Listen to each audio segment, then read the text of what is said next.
hadis lain beliau bersabda, barang siapa yang membaca ini 25 kali sehari, maka Allah berikan dia mati sebagai mati syahid, walaupun dia matinya di atas tilamnya.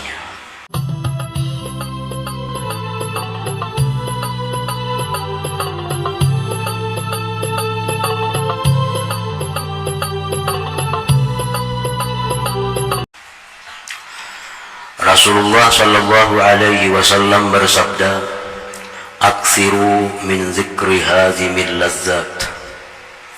Artinya, perbanyaklah dari mengingat pemutung kelezatan. Perbanyaklah mengingat yang memutuskan kelezatan.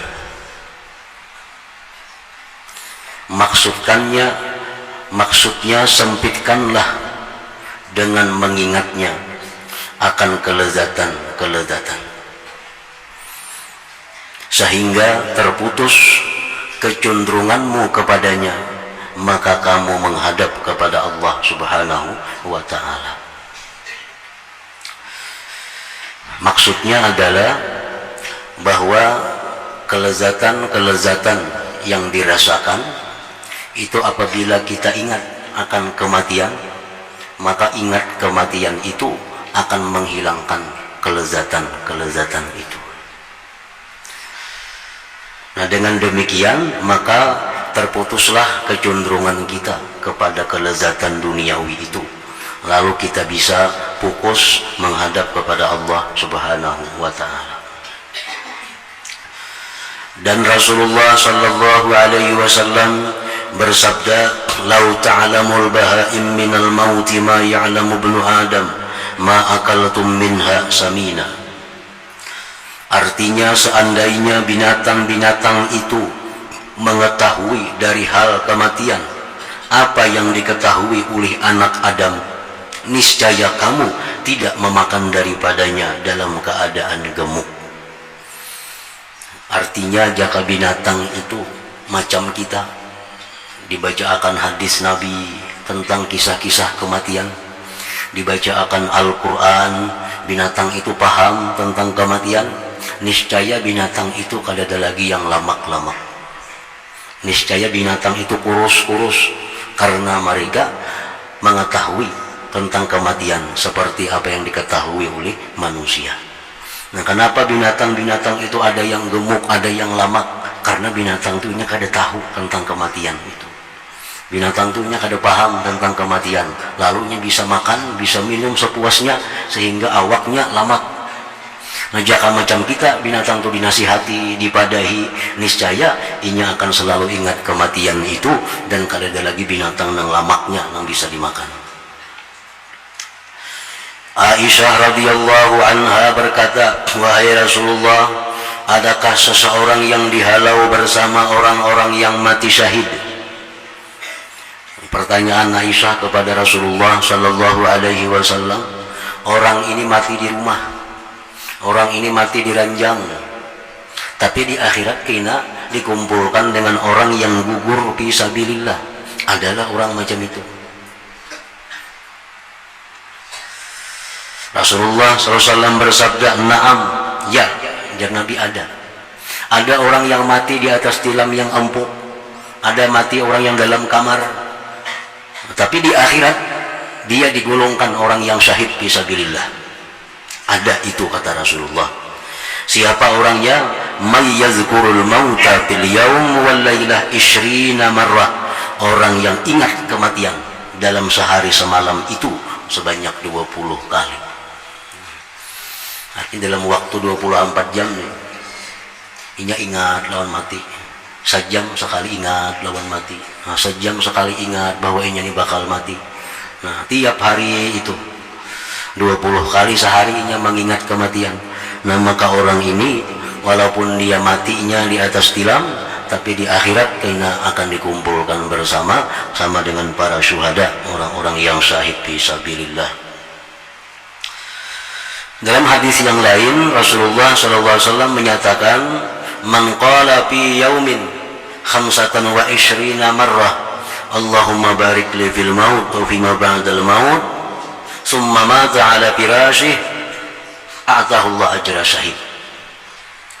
Hadis lain beliau bersabda, barang siapa yang membaca ini 25 kali sehari, maka Allah berikan dia mati sebagai mati syahid, walaupun dia matinya di atas tilamnya.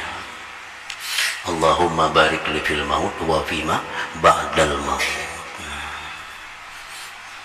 Apalagi misal siang 25, mbak subuh 25, mbak maghrib 25, dibaca itu dia sambil diingat, dibaca dipahami.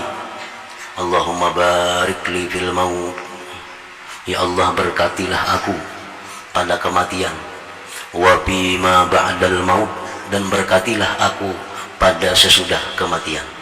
Artinya waktu menjelang sakarat maut minta diberkati sehingga bisa selamat dari godaan-godaan syaitan, dan di dalam kubur pun minta diberkati sehingga bisa menjawab semua pertanyaan munkar dan nakir. Jadi kalau itu dibaca jelas lebih pada 20 kali, karena Nabi mengatakan 25. Allahumma barik li fil maut wa fima ba'dal maut. Allahumma barik li fil maut wa fima ba'dal maut. Hanya saja sebab keutamaan ini semuanya adalah bahwa mengingat kematian itu menyebabkan kerenggangan dari negeri tipu daya dan menuntut persiapan bagi akhirat. Kenapa sebabnya mengingat mati ini benar-benar pahalanya? Ingat mati itu besar pahalanya sampai diberi macam orang syahid. Karena ingat mati itu menyebabkan kita kada terlalu memikirkan dunia ini dan mempersiapkan sesiap-siapnya bagi bekal akhirat. Nah, itu sebabnya kenapa mengingat mati itu menjadi suatu ibadah.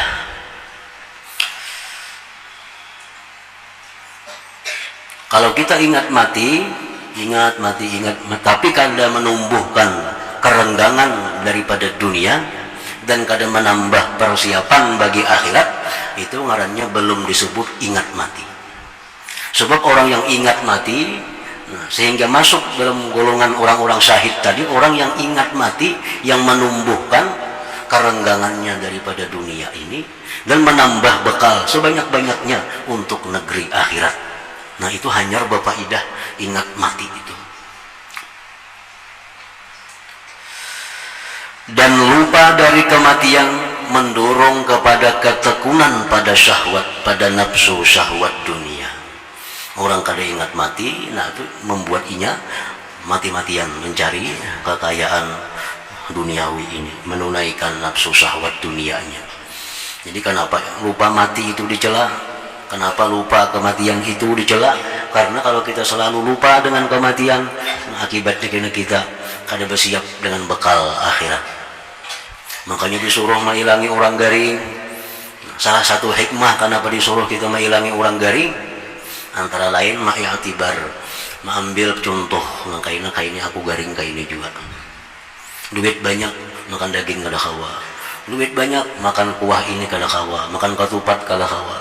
Ini orang garing nih, makan sesindok menjelujuk untuk muak, duit saling banyak kan diisi. Nah, jadi itu menghilangi orang garing itu artinya berpahala, karena maksud menghilangi orang garing itu kita disuruh mengambil i'tibar. Karena kita garing juga nih, kita garing juga kayaknya. Disuruh kita ziarah kubur, fazuruha, ujar Nabi, ziarahlah kamu ke kubur.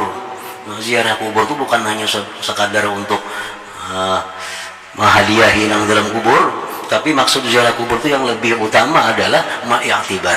Makanya aku jadi penghuni ini juga. Rasulullah setiap kali beliau lewat di kubur, beliau pasti mengatakan, wa inna insyaallah bikum lahikun. Dan Nabi, karena kami insyaallah mendatangi kamu semuaan ini. Nah, jadi disuruh ziarah kubur. Ziarah kubur itu berpahala, kubur wali kah kada wali kah, berpahala ziarah kubur asal jadi i'tibar. Asal jadi i'tibar. Rasulullah sallallahu alaihi wasallam bersabda, tuhfatul mu'min al-maut. Artinya hadiah bagi orang mukmin adalah kematian. Jadi kematian itu merupakan hadiah bagi orang yang beriman.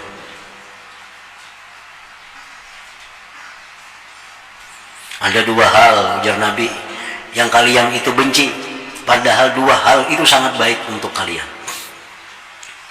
Nabi kita menghitab kepada umat, ada dua hal yang kalian sangat benci, padahal itu sangat baik. Pertama, yang kamu sangat benci itu adalah kematian, padahal kematian itu, ujar Nabi, hadiah Allah kepada kamu. Yang kedua, yang kamu tidak suka adalah kefakiran. Padahal sedikit harta itu memudahkan kamu nantinya di akhirat. Hanya saja Rasulullah Sallallahu Alaihi Wasallam bersabda ini karena dunia adalah penjara bagi orang mukmin. Orang mukmin itu kayak apa aja berkuasanya. Orang beriman itu kayak apa aja berduitnya, tetap ini kayak dalam penjara. Tetap kayak dalam penjara. Ada makanan nyaman, oh kada boleh. Itu makanan terbuat dari nangka halal, kada kau makan. Ada pakaian yang bagus, oh kada boleh makan yang terbuat dari sutra. Ada perhiasan yang bagus, emas segala, oh kada boleh makan laki-laki emas itu. Ada perempuan yang baik-baik, oh kada boleh itu bini ulang, kada kawan. Nah jadi samuaan dunia ini penjara bagi orang-orang yang beriman. Dengan adanya kematian, maka terbebas dia dari penjara itu. Kan di sana kita bebas, ada lagi. Anak pakaian apa, anak makanan apa, anak minuman apa, anak perhiasan apa, di situ bebas. Jadi kematian itu adalah hadiah Allah kepada orang beriman, karena senantiasa di dunia ini dalam kesulitan dari penderitaan dirinya, latihan nafsu syahwatnya, dan menolak syaitannya. Maka kematian adalah pelepasan baginya dari siksaan ini, dan pelepasan adalah hadiah baginya. Lain orang nang kafir. Nah orang kafir itu, mereka itu sudah surga dunia ini, sudah surga. Walaupun orang kafir ini miskin hidupnya, fakir, tetap surga baginya dunia ini. Kenapa? Karena di akhirat bakal menderita. Begitu rohnya dicabut, kada ada lagi yang dihadapinya selain penderitaan yang kada ada ujungnya. Makanya dunia ini surga bagi orang kafir, yang masih bisa sihat, masih bisa tertawa, masih bisa bakawan, masih bisa bergaya bagi orang kafir. Begitu rohnya sudah keluar, sejak itu sampai kada ada ujungnya lagi penderitaan yang dialaminya, penjara. Nah jadi surga ini, dunia ini penjara bagi orang beriman, surga bagi orang kafir dunia. Dan Rasulullah Sallallahu Alaihi Wasallam bersabda, al-mautu kaffaratun likulli muslim. Mati artinya kematian adalah penghapus dosa bagi setiap orang muslim. Kematian itu kan sakit. Mati itu sakit. Kayak apa sakitnya mati itu? Lebih daripada dicencang dengan 70 kali pukulan pedang. Itu sakitnya kematian. Nah setiap yang sakit yang diterima oleh orang beriman itu adalah pahala baginya, itu adalah menghapus dosa baginya. Ada satu aulia Allah, manusia yang paling baik di masanya itu Umar bin Abdul Aziz radhiyallahu anhu. Orang paling hebat, manusia paling mulia di abad pertama Hijriah, Umar bin Abdul Aziz. Umar bin Abdul Aziz ini satu-satunya manusia yang berdoa kepada Allah, ya Allah, jadikanlah kematianku paling sakit kematian di antara seluruh manusia. Karena sedang merasa diri sendiri banyak dosa, merasa diri sendiri banyak kesalahan, lalu diharapkan sakitnya mati itu menjadi penghapus segala dosa itu.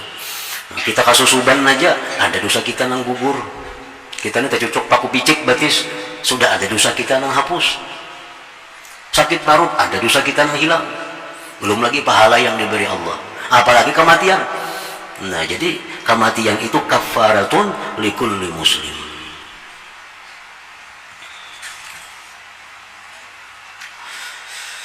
Rasulullah Sallallahu Alaihi Wasallam menghendaki dengan hadis ini, orang muslim itu yang benar dan orang mukmin itu yang benar. Artinya al-kamil fi islamihi wa imanihi. Maksudnya itu orang yang sempurna Islam dan imannya, yang mana orang-orang muslim yang lainnya selamat dari kejahatan lisannya dan tangannya, dan terbukti padanya akhlak orang-orang mukmin, dan tidak terkuturi dari perbuatan-perbuatan maksiat kecuali dosa-dosa kecil, maka kematian itu dapat mensucikan daripadanya dan menghapuskannya setelah menjauhi dosa-dosa besar dan mendirikan segala keparduan. Ada dosa-dosa kita yang belum sempat tobat daripada dosa-dosa kecil, dengan kematian yang sakit itu maka terhapus seluruh dosa-dosa itu. Di zaman Nabi Musa, orang-orang yang murtad menyembah anak sapi, padahal dia asalnya pengikut Nabi Musa. Pengikut Nabi Musa. Begitu Nabi Musa miqat dengan Allah selama beberapa hari, ditinggalkan umat, ternyata umat menyembah anak sapi. Sebagian kecil yang masih tetap menyembah Allah, karena anak sapi ini bisa berpandir, padahalnya Tuhan disembahnya. Setelah Nabi Musa kembali ke tempatnya, lalu apa hukumannya? Siapa-siapa yang ingin kembali menyembah Allah, yang kembali dari murtadnya, hanya ada satu caranya, qatlun nafs, membunuh diri sendiri. Jadi orang-orang di zaman Nabi Musa itu yang murtad-murtad itu kalau hendak berislam, caranya bunuh diri. Kan sakit bunuh diri itu, menjadi sakit. Nah, sehingga sakit-sakitnya bunuh diri itulah yang menghapuskan dosanya menyekutukan Allah tadi. Orang yang melakukan perzinahan padahal sudah punya pasangan atau pernah punya pasangan, melakukan perzinahan, hukum Islam apa? Orang ini mesti dirajam sampai mati. Kan sakit dirajam sampai mati, sakit. Nah, sakitnya itulah yang menghapuskan dosanya melakukan perzinahan itu. Orang yang minum arak dalam hukum Islam itu dicambuk sampai 100 cambuk atau berapa cambuk, sakit dicambuk tuh. Nah, sakit itulah yang menghapuskan dosanya minum arak itu. Jadi setiap yang sakit daripada tubuh kita itu menghapuskan dosa. Bila dosanya kada ada lagi, itu bisa menambah ketinggian martabatnya di sisi Allah Subhanahu wa ta'ala. Apa Al-Khurasani berkata, Rasulullah Shallallahu Alaihi Wasallam melewati suatu majlis yang dikeraskan tertawa padanya, maka beliau bersabda, syubu majlisakum bidzikri muqaddiril lazzat. Artinya, campurlah majlismu dengan mengingat yang mengeruhkan kelezatan. Mereka bertanya, apa itu yang mengeruhkan kelezatan? Beliau bersabda, al-maut, artinya kematian. Artinya dalam setiap majlis narami, majlis yang bertetawaan, nah itu hendaknya dicampur, jangan hanya bertetawaan aja. Ingat akan kematian.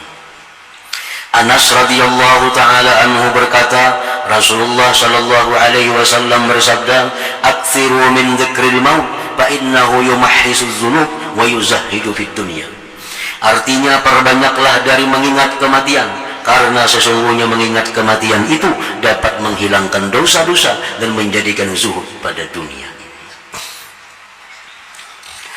Dan Rasulullah sallallahu alaihi wasallam bersabda, kafa bil mauti mufarriqa, artinya cukuplah kematian sebagai pemisah. Cukuplah kematian itu sebagai pemisah. Maksudnya kematian sebagai pemisah, orang yang pada hari ini berada di tempat yang bagus, orang yang pada hari ini guring di tilam yang empuk, begitu mati besok sudah masuk lubang tanah. Nah, kematian itu pemisah, pemisah dari segala-galanya, berpisah dengan anak, dengan istri, kawan semua. Cukuplah kematian itu sebagai pemisah. Malam tadi masih guring di rumah orangnya, malam tadi masih guring di rumah, masih ramai bepandiran malam tadi. Sekalinya siang sudah masuk ke dalam kubur. Banyakkah itu manusia? Nah, jadi cukuplah kematian itu sebagai pemisah. Dan Rasulullah sallallahu alaihi wasallam bersabda, kafa bil mauti wa'idha, artinya cukuplah kematian sebagai penasihat, cukuplah kematian itu sebagai guru, cukuplah kematian itu sebagai papadah. Nah, apa yang kita ambil i'tibar daripada orang mati itu? Pertama kita ambil i'tibar adalah orang orang yang sudah mati itu dimasukkan ke dalam kubur, nang kita ambil etibar, nang apa lagi nang dibawanya ke kubur itu. Padahal disimbanyakan besi harta benda. Begitu inya mati, sebatang tubuh dan beberapa lipat kain putih, itu yang dibawanya mati. Nang selama ininya habis-habisan mencari, mengepung, mengejar, mengumpulkan, tak tinggal.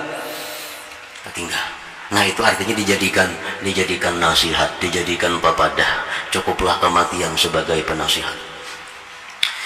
Rasulullah Shallallahu Alaihi Wasallam keluar masjid, maka tiba-tiba bertemu dengan suatu kaum yang berbicara dengan tertawa. Maka Rasulullah SAW bersabda, "Uzkurul mauta, ama walladhi nafsi biyadih, law ta'lamuna ma a'lam la dhahiktum qalila wa la bakaitum katsira." Artinya ingatlah kepada kematian. Ketahuilah demi zat yang diriku dalam kekuasaannya, seandainya kamu mengetahui apa yang aku ketahui, niscaya kamu sedikit tertawa dan banyak menangis. Disebutkan di sisi Rasulullah Sallallahu Alaihi Wasallam seorang laki-laki, lalu mereka membaguskan pujian kepadanya. Di hadapan Nabi dikisahkan ada orang ini ahli ibadat, orang ini takwa, orang ini pemurah, macam-macam.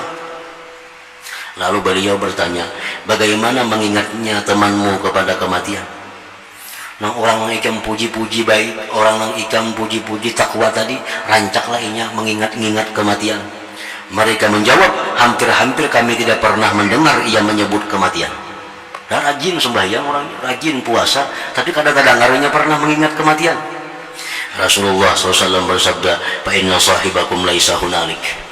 Ujar Nabi apa? Maka sesungguhnya temanmu tidak berada di sana. Artinya kada baik lagi kawan ikam itu.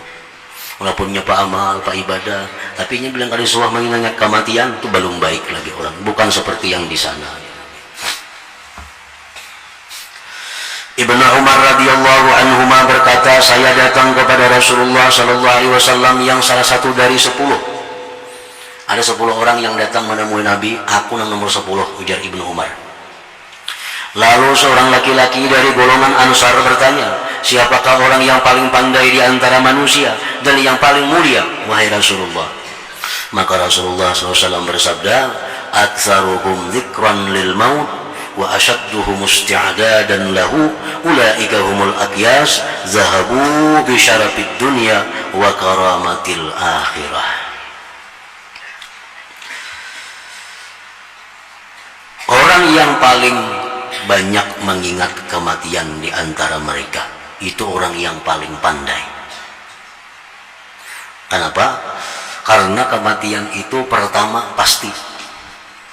Kematian itu pertama pasti datang. Nah, pasti datang. Mengingat-ingat sesuatu yang pasti datang itu lebih baik dari mengingat sesuatu yang kada pasti datang. Nah, yang kedua lagi, kematian itu pasti datang. Yang kedua, kematian itu kada diketahui kapan datangnya. Kapan datangnya? Sudah pasti datang, cuma kada diketahui apabila datangnya.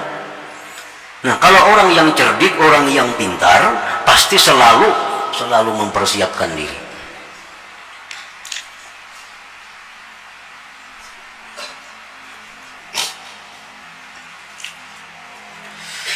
Nah, orang yang paling banyak mengingat kematian di antara mereka dan yang paling bersangatan persiapannya bagi kematian itu. Ini orang yang paling pintar sudah. Orang yang banyak bersanggup sadan mati, orang yang selalu siap. Nah, itu. Mendadak misalnya kita diambil orang. Kebuat orang. Masukkan mendadak panggilan nih datang motor mendadak, kalau ada kabar-kabar ini timbul datang berangkat. Nah, mana nang bersalah berhandap babaju kada karena kau berbuat ke situ, tapi memang sudah siap, selalu siap. Nah, kapanpun dia milih orang, ya sudah siap. Satu. Yang kedua, kenapa dikatakan Nabi orang yang banyak persiapan itu, orang yang banyak persiapannya itu dikatakan Nabi sebagai orang yang pandai. Nah, masuk akal itu.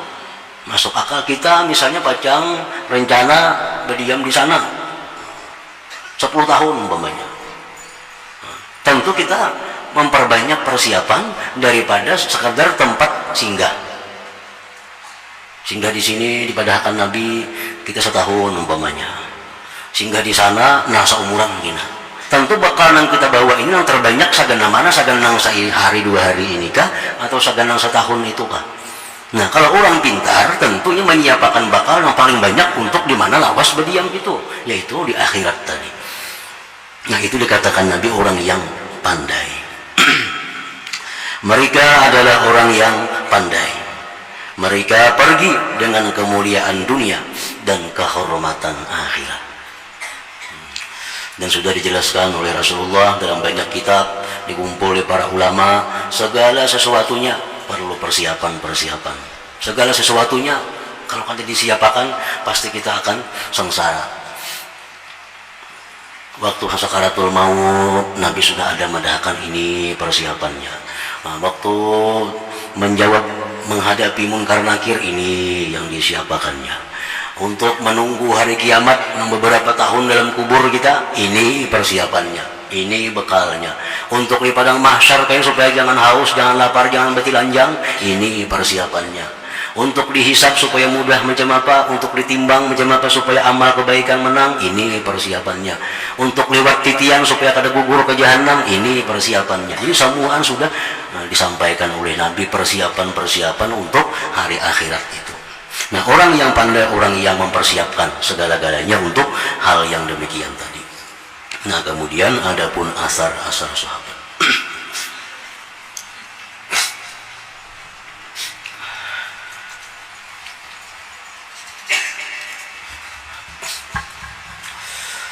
أفضل ذكر فاعلم أنه